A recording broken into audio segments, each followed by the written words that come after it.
Assalamualaikum and welcome to my video.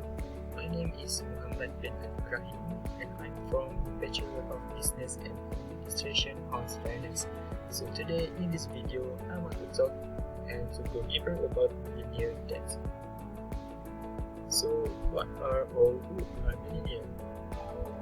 Millennials are also called the millennial generation or generation Y.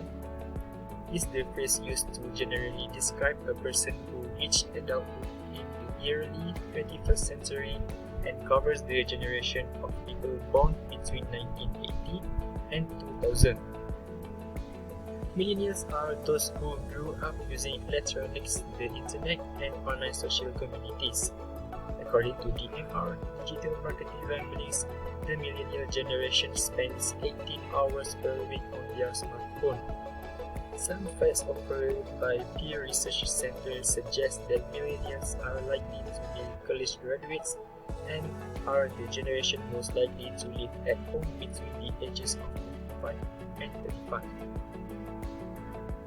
This chart shows what factors that contribute debt to millennials. The largest contribution goes to credit card or personal loan debt, which is 16%, and followed by mortgage 15%.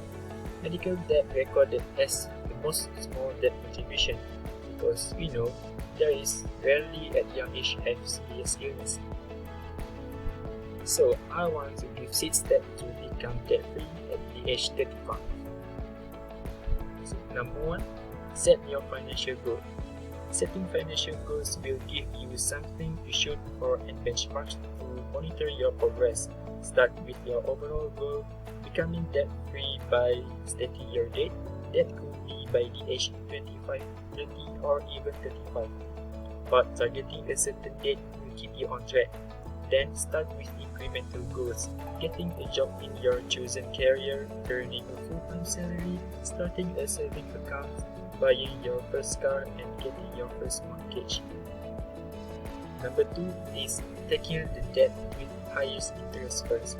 It is best to pay off debts one by one, starting with the debt with the highest interest rate. Concentrate your payments on that one, finish it off and then move on to the next one. That will save you money in the long run.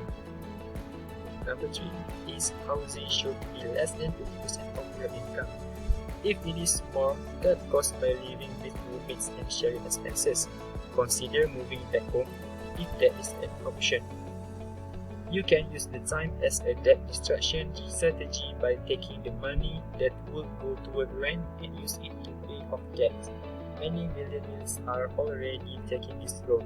32% of 18 to 34 years olds move back in with their parents, and for the first time, it is the most common living arrangement in the age group. Next, get a side job. Consider a part-time job and use the income from the job solely for paying off debt. There are plenty of traditional part-time jobs available like waiting tables or delivering pizza, and there are a host for new jobs like driving for Uber or Postmates. Next, make a monthly budget. Budgeting your monthly income should really be priority number 1, but you need to develop a strategy before you make a concrete plan. Using the advice above, calculate what your expenses will be month to month.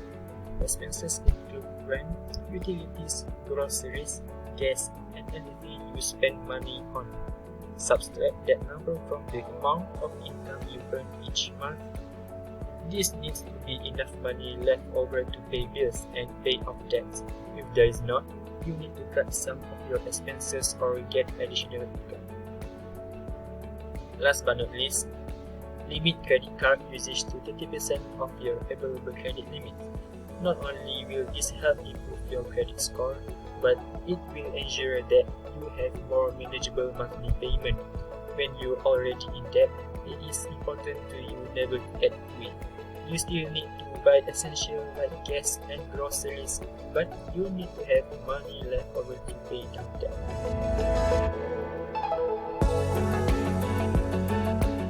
Even though most generation Y feel good about their financial knowledge, but data show that they lack of the basic skills needed to make certain financial decisions. So, be careful on your purchasing. Please think about your future to maintain your time.